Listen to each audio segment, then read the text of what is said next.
Créer une table des matières se fait en deux étapes. D'abord, identifier les éléments qui vont composer la table des matières et ensuite faire la table des matières.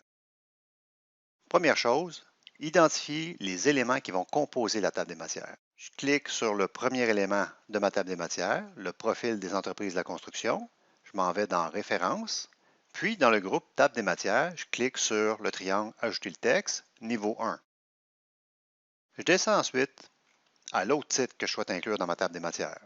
La nature des travaux en génie civil, je clique, toujours dans le groupe Table des matières, Ajouter le texte, niveau 1. Je retourne au début du document avec CTRL Origine, puis je place le point d'insertion là où je veux voir apparaître la table des matières. Entrée. Toujours dans le groupe Table des matières de l'onglet Références, je clique sur Table des matières. Je choisis Table automatique 1. La table de matière est générée automatiquement. Je peux accéder à une rubrique de la table des matières en emmenant le pointeur de la souris sur le titre qui m'intéresse. Je maintiens la touche CTRL et je clique. Je me positionne directement à la bonne place dans le document. Maintenant, je descends la section Nature des travaux en génie civil sur une seconde page avec CTRL Entrée. Donc, cette rubrique est rendue sur la page 3. CTRL Home. Et on voit que la nature des travaux en génie civil est toujours la page 2. Toujours dans l'onglet Références, dans le groupe Table des matières, je clique sur Mettre à jour la table. Mettre à jour les numéros de page uniquement. OK.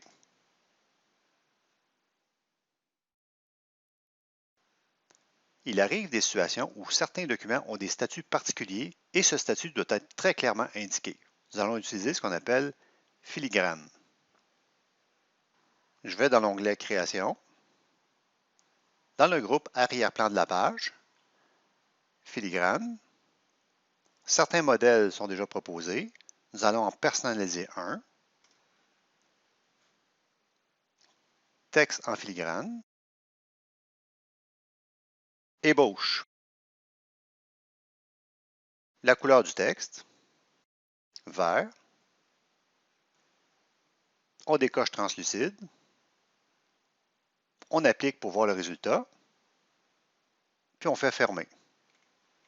Chacune des pages porte une filigrane qui indique clairement le statut du document.